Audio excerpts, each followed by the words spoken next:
When the hour came, he took his place at the table and the apostles with him. He said to them, "I've eagerly desired to eat this Passover with you before I suffer. For I tell you, I will not eat it until it is fulfilled in the kingdom of God." Then he took a cup, and after giving thanks, he said, "Take this and divide it among yourselves. For I tell you that from now on I will not drink of the fruit of the vine until the kingdom of God comes." Then he took a loaf of bread, and when he had given thanks, he broke it and gave it to them, saying, "This is my body, which is given for you. Do this in remembrance of me." And he did the same with the cup after supper, saying, "This cup that is poured out for you is a new covenant in my blood. But see, the one who betrays me is with me, and his hand is on the table. For the Son of Man is going as it has been determined. But woe to that one by whom he is betrayed." Then they began to ask one another which of them it could be who would do this. A dispute also arose among them as to which one of them was to be regarded as the greatest. But he said to them, "The kings of the Gentiles lord it over them, and those in authority over them are called benefactors. But not so with you. Rather, the greatest among you must become like the youngest, and the leader like the one who serves. For who is greater, the one who serves is at the table, or the one who serves? Is it not the one at the table? But I am among you as the one who serves. You are those who have stood by me in my trials, and I confer on you just as my Father had conferred on me, and a kingdom, so that you may eat and drink at my table in the kingdom, and you will sit on the thrones judging the 12 tribes of Israel. Simon, Simon, listen, Satan has demanded to sift all of you like wheat. But I have prayed for you that your own faith may not fail, and that once you have turned back, strengthen your brothers." And he said to them, "Lord, I'm ready to go with you to prison and to death." And Jesus said, "I tell you, Peter, the cock will not crow this day until you have denied 3 times that you know me." He said to them, "When I sent you out without a purse, bag, or sandals, did you lack anything?" They said, "No, not a thing." He said to them, "But now the one who has a purse must take it, and likewise a bag. And the one who has no sword must sell his cloak and buy one. For I tell you, this scripture must be fulfilled in me." And he was counted among the lawless, and indeed what is written about me is being fulfilled. They said, "Lord, look, here are 2 swords." He replied, "It is enough." He came out and went, as was his custom, to the Mount of Olives, and disciples followed him. When he reached the place, he said to them, "Pray that you may not come into the time of trial." Then he withdrew from them about a stone's throw, knelt down, and prayed, "Father, if you are willing, remove this cup from me, yet not my will, but yours be done." Then an angel from heaven appeared to him and gave him strength. In his anguish, he prayed more earnestly, and his sweat became like the great drops of blood falling down on the ground. When he got up from prayer, he came to the disciples and found them sleeping because of grief. And he said to them, "Why are you sleeping? Get up and pray that you may not come into the time of trial." Thank you. You're like a pro, almost like you do that professionally. Nice job. So, again, happy Father's Day. If this is your very first time to narrate, perhaps you're from the Upper Peninsula or something, we're just going to put you on the stage afterwards and have you pronounce certain words that we find really funny in Montana. Or maybe it's just been a while. We're really thrilled that you're here, especially if you're someone that's here and you're just exploring Jesus. Welcome, and I hope that this is a very hospitable experience for you. If you are a follower of Jesus and just checking things out and maybe new to town or trying to figure out this church thing, we're thrilled that you're here. And I hope that somewhere along the line you've heard that you will be treated well and it won't be weird and we don't butcher chickens on the stage and there'll be nothing too creepy, and I hope all those things are true. But this morning, the confession is this morning's a little weird. I'm not going to butcher any chickens, I promise you, but it's definitely outside of my comfort zone. We get here this morning by way of just, I feel like my job is to try to ask questions of the text, and that's what gets us into this series. We just asked this question, I did way back in December of last year, like, Jesus, what do you want us to know about prayer? Which led to these kind of other questions of how did Jesus pray and how did he teach prayer? And there were some areas that led me into that I did not see coming. It's a little bit weird, it's a little bit creepy, so I just want to give that to you on the front end to say, like, this might be one of those mornings where you walk out the door and go, I'm out. Like, not out like entirely, hopefully, but maybe like, I'm not thinking about that again. Totally get it. Maybe you get to the end of the week having contemplated it and go, I'm out. I'm not thinking about that. I get it. But I think this is stuff Jesus would have us think about. And one of the things that it reminded me of this week, so I'm going to get to this question, it's weird, but hold on a second, is there's this book we talked a lot about a couple years ago. I'm comfortable saying it's the most important book I've read since 2020. It's a book called How Not to Be Secular, and it's actually a reading companion to Charles Taylor's book. You can go to that next slide, called The Secular Age. And Charles Taylor is this very respected philosopher who wrote this book that I've been advised to not attempt to read. James K.A. Smith wrote this accompanied book called How Not to Be Secular. There's a great podcast stream called This Cultural Moment in which they're exploring basically this question. How did we create a society that kind of holistically agrees that there's no supernatural? Like, that's the secular age, that's the experiment. And what Charles Taylor's pointing out is to the extent to which we're right, we're exclusively right, because no other humans in the history of the world ever formed a society around this idea that there's nothing real outside of what we can touch and see and taste and smell, that there are no influences upon the human experience other than what we can account for physically.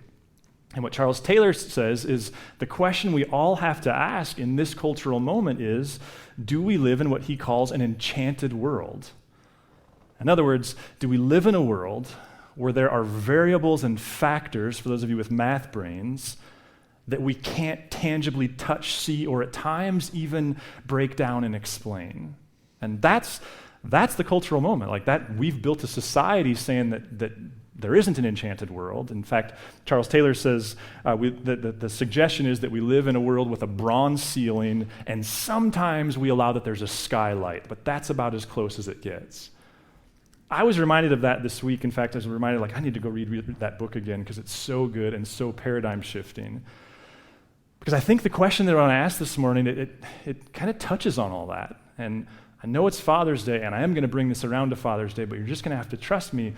But it gets into this, like, as you raise your kids, are there factors that you can influence, but they're not buttons that you push or objects that you can see? There's other things involved. So here's the question. Next slide. We're going to get weird here. How do you account for and how do you find protection from evil? Now, again, I get it. It's really, really uncomfortable. Not something that I'm like, you know what I want to study this week. It's out there, but here's how I got there. Let's just shift it for just a moment. What's your perception? Next slide. What's your perception of Jesus? And I don't mean like, is he God or not? Very important. I don't mean was he a historical figure or not. Very few credible people would doubt that today, that he certainly was a historical figure.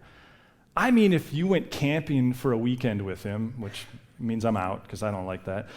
But like if you went camping for a weekend with him, or better than camping, if you went for a long bike ride and then slept in your own bed and ate in a restaurant that evening and had indoor plumbing and a shower in the morning, like what's he like? I mean, is he funny or is he serious? Is he an extrovert? Is he an introvert? Like what's his Enneagram? What's his Myers-Briggs?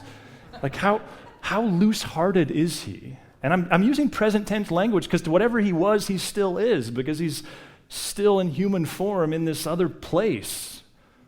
What is Jesus like? There's a guy, next slide, Scott McKnight, a very reputable Christian educator, theologian, Bible scholar. I can't remember which one he calls himself, but he used to teach at an undergrad in Michigan, and it was a Christian undergrad, and he would start every class when he taught the Gospels, the Gospel according to Matthew, the Gospel according to Luke, Gospel according to Mark, Gospel according to John. And he would start by having students, he tells this story in a book called The Blue Parakeet, which is a really, really important read, but he starts this class by having students, many of whom were raised in the church, take this assessment where they ask questions just like that. What is Jesus like? Is he an INTJ? Is he an Enneagram 4? Is he a 5? Is he a 7? Is he a 1? Just having students assess Jesus. And then, after they finished that assessment, he would have them take an assessment of themselves. And what he demonstrated was that most of us, dare I say all of us, are guilty of we assume Jesus is what we see as our own ideal self. So if you're life of the party, funny, fun, witty, and healthy in your self-evaluation of that, then you assume that Jesus was too. And my point in bringing that up is, you could get really cynical and just completely lose faith over that observation. Or, And I think this is where, for me, this study proved to be a helpful thing personally. When you find stuff that seems to be true of Jesus that doesn't fit with your perception, but is actually more representative of reality, then you sit with it. And you recognize, like, oh yeah, as a Westerner 2,000 years later, this is really difficult for me to get my heart and head and theology around, but it's there. And what do I do with it? I think that's where this evil stuff comes from, because one observation or one question, next slide, is simply, what if Jesus understood himself as in battle with evil? In a battle with evil. See, when you ask me the question, what's your perception of Jesus? I see him as this very secure, jovial, like brilliant intellect. I'm so thankful for Dallas Willard and the way he just has led me to see, like, he was the most brilliant intellect to ever live. He could talk morality and ethics and virtue better than anybody. He was brilliant in every relational dynamic. I like to see Jesus as this person who was God, who came to offer a better way of being human, the original way of being human, who walked around going, come on, like, if you're sick and tired of that way, if it's not working, come follow me. I think all of those things are true, but what this conversation this morning has made me kind of come to eyeball with is this realization of, I think all those things are true, and what if Jesus also saw himself as a bit of a warrior? What if he saw himself secure in those ways, but also was very aware that he was in a battle with evil, and that he would win the battle in this inverted way by apparently losing, but also, like, every time he turned around, he was confronting evil. There were times where he was very harsh. And I guess what I'm trying to get at there is I think, and maybe this is my fault if this is your theology, because it's definitely my own, like I want to see Jesus as this very pastor, shepherd, passive person, and I think there's huge support to that. But it does seem that there are times where he's much more aggressive towards this enemy that was very real. Here would be one way to look at this, because if you're going to ask, how did Jesus pray, then we'd be foolish to not look at the Lord's Prayer, and we're going to circle back to this at the end, but let's just remind ourselves again of what he finally taught, or what he did teach. Pray then in this way. It's this reminder. If you're taking Jesus seriously, you can pray right, you can pray wrong, you can pray good, you can pray bad. Like, it's not consistent with the current cultural moment of, well, if you're praying, it's right. And Jesus goes like, no, there's actually really horrible ways of praying. Our Father in heaven, hallowed be your name, your kingdom come, your will be done on earth as it is in heaven. Here's where we started this conversation a couple weeks ago around Jesus seems to have seen prayer as this dual function thing that helped him discern the will of God, but it was also this means by which he recommitted himself. And I think that's what we see in the garden and what Ashton just read of this Jesus. It wasn't news to him, but there's this sense of, like, prayer is the way that he was like, okay, yep, here we go. Give us this day our daily bread. So there is within him an asking. This is what we're going to explore next week. And forgive us our debts as we've also forgiven our debtors. There's this awareness of sin and brokenness and our propensity to hurt those that we love and our need to keep short accounts and model that and forgive others and seek their forgiveness. But then look how he ends it. And do not bring us to the time of trial, but rescue us from the evil one. You go, that's not Jesus. That's not. Well, it is. In fact, some of you go like, that's not the end of the prayer. No, there's this thing, for thine is the kingdom, the power, and the glory forever and ever. Here's the deal with that section. Everybody respectable would agree, Jesus didn't say that section. What's interesting is from early in church history, there's this clear reality that even the earliest church was uncomfortable with Jesus' prayer ending with this emphasis on evil, and so we gave it this more flowery ending. But what do you do with a Jesus who prays this way? Another way theologically to ask this question, next slide, is what if Jesus understood himself as the second Adam? Now, why does that matter? Just stick with me intellectually here for just a second, because I do think this is more than just intellectual exercise. What's the story? Another way to ask this is, what's the meta-narrative that Jesus understands himself living in? Is it just simply like, well, my job is to get people into heaven when they die? Or is it a story about God's desire to create a new creation people. Baptism, a huge piece of that. Communion, Eucharist, it's a reminder of that every Sunday. But does he fundamentally see himself as one who's entered back into the garden to take the story back? Again, look at how the story opens in Genesis. In the beginning, when God created the heavens and the earth was formless and void, and darkness covered the face of the deep, while a wind from God swept over the face of the waters. Then God said, "Let there be light," and there was light. And God saw that the light was good, and God separated the light from the darkness. God called the light day, and the darkness he called night, and there was evening and there was morning the first day. So many of us are unfortunately been caught up in this scientific debate about, is that what Genesis is doing? But from an ancient perspective, this is a conversation about chaos. Jewish people don't recreate on the Sea of Galilee. Water is chaotic evil for them. This is about God coming and bringing order to the chaos. But then what happens? Like, what's the next big moment in the story? Chaos re-enters the picture, doesn't it?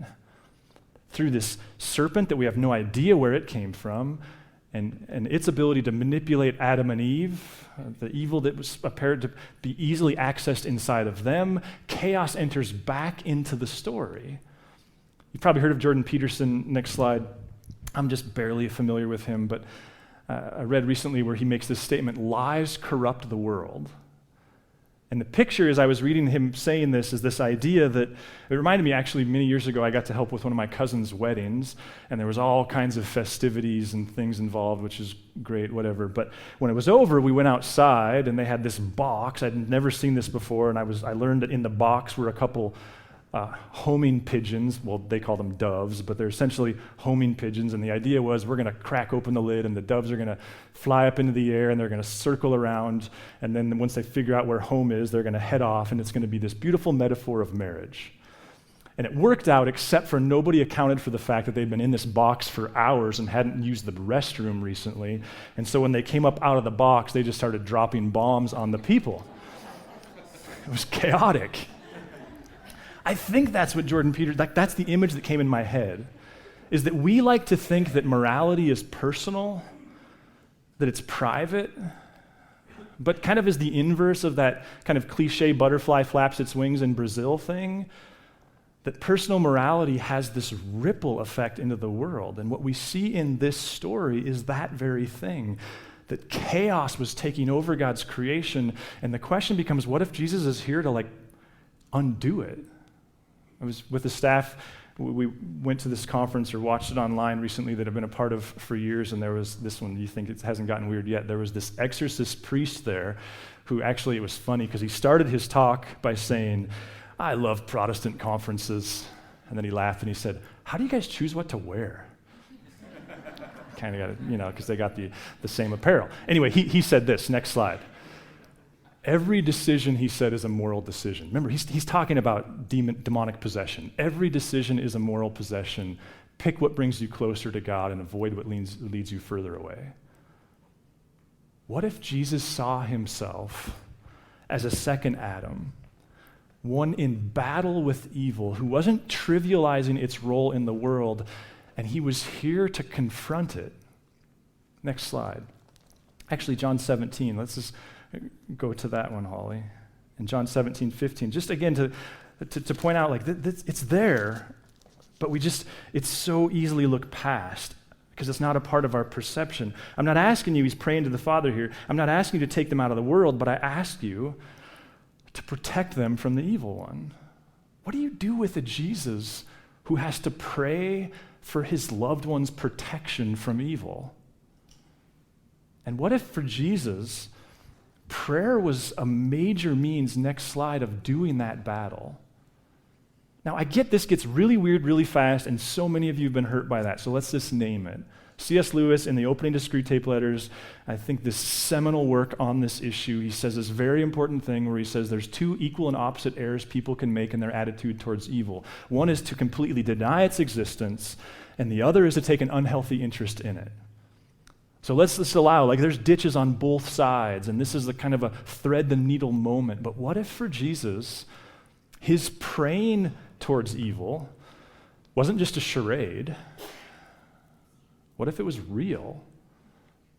Gets a little crazy, doesn't it? Or what do you do with this one? Let's go back to Luke 22, because this is the one that, man, I just stared at this for a week in my own study times, like, okay, Lord, it's one of those like, okay, I found it, now I got to figure out what I'm supposed to do with it, but I wish I wouldn't have found it.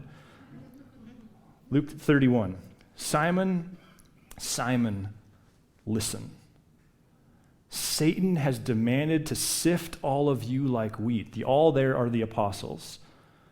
But I have prayed for you, that's Peter, that your faith may not fail. This one. And you, once you have turned back, strengthen your brothers. What do you do with a Jesus who prays for his closest friends and followers and their protection from evil? What do you do with a Jesus who in his prayer, like this, here's how you should pray, talks about daily bread and submission to God's kingdom and the presence of God and forgiveness and the reality of sin and keeping short accounts and evil? What do you do with that? Now, if you study out like that last part of the Lord's Prayer, you'll see that historically there's two interpretations. And my tendency when I see that there's a long vetted interest in two things, I go, yes, both. I think that's part of my brain gravitates towards paradox. But there's two ways people tend to understand that deliver us from evil thing. One is Dallas Willard would represent this side, and I don't know that he's disagreeing with the other side, but it's this understanding of like, God, I am weak, evil is strong, my kids are weak, evil is strong, my friends are weak, evil is strong, people are weak, evil is strong, so please, God, like protect me from that because I'll give in way too easily. That's one way. Another very vetted way is this way that would say it's a confession that evil runs through all of us. And so there's this awareness of, God, there's this part of me that's prone to wander and self-destruction. Please protect people from that thing in me. Please protect me from that thing in me. Still, what do you do with this? As I said, I wrangled with it for a week and was really uncomfortable and was trying to figure out who I could pass this message off to in this series. And then for me, the aha was like, tell me to pray for myself and protection from evil. Okay, whatever. But then what clicked for me was this realization of my kids. Like, tell me, like, hey, your kids need you to pray for them, that they would be protected from the evil outside of them and inside of them. And I was like, oh, that makes sense, doesn't it? Now, if you're not a parent, I'm sorry, but you have people you love. You have people that you're investing in. Maybe you're a classroom teacher. Maybe you have roommates. Like, it's maybe easier to access this when you think about those that you love and your high regard and high hopes for them, and this realization that so many of the stories that end up on the cover of the paper are like, that could have been me, could have been you. And how do we account for the reality of evil in that? So here's what it sounds like for me. Just is we talked about this back in when we introduced the Anglican Rosary a couple of years ago, and just the power of praying the Lord's Prayer, especially over people.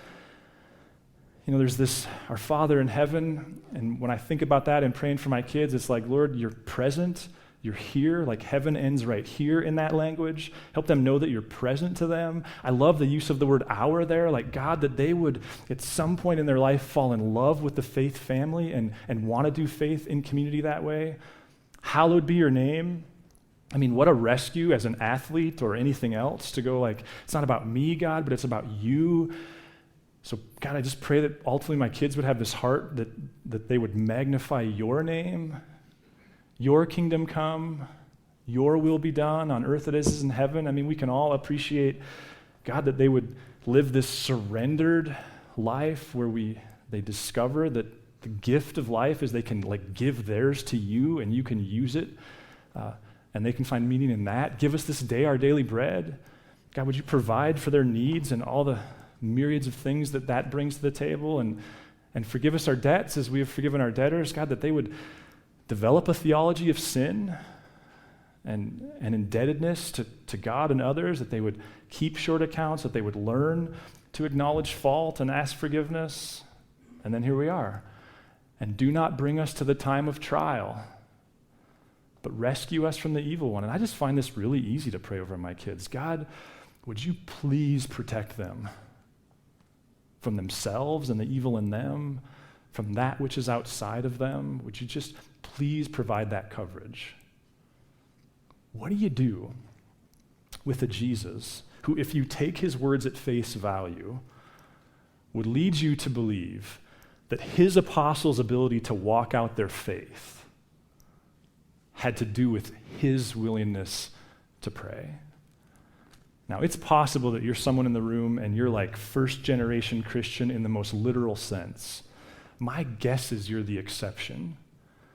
The older I get, the more humbled I am by just this realization of I look out in my own family of origin and go like, whoa. There's versions of Christian faith and dysfunction just like my own all over the story. What if in some sense you're your own walking testimony of that power over you? So here's how I thought we would end. Told you it was going to be weird, but would you just, like, if you're a parent, easy, like, let's just pick your kids in your head. If you're not a parent, pick a roommate, pick someone you love, pick your parent maybe. But what I thought we would do is Holly's going to put up the Lord's Prayer, and let's just say the first line, and I'll give you a second, and you can just pray that section over this person you have in mind. You can do that part internally, the other part externally, and then we'll just kind of click through that. You got it, Holly? So let's go to that. Our Father in heaven, hallowed be your name. And here we're just praying, like, God, that they would want to be a part of your story and your glory. Next. Your kingdom come, your will be done on earth as it is in heaven. God, that our kids would be surrendered to your desires for their life. Next. Give us this day our daily bread. Pretty self-evident. Next slide. And forgive us our debts as we also have forgiven our debtors. Praying that our kids have an understanding of sin and their need for forgiveness, and relationally and with God. And then here we go. And do not bring us to the time of trial, but rescue us from the evil one. Amen. Thanks for listening. If you'd like to learn more about Narrate Church, find us online at narratechurch.org or look us up on Facebook or Instagram.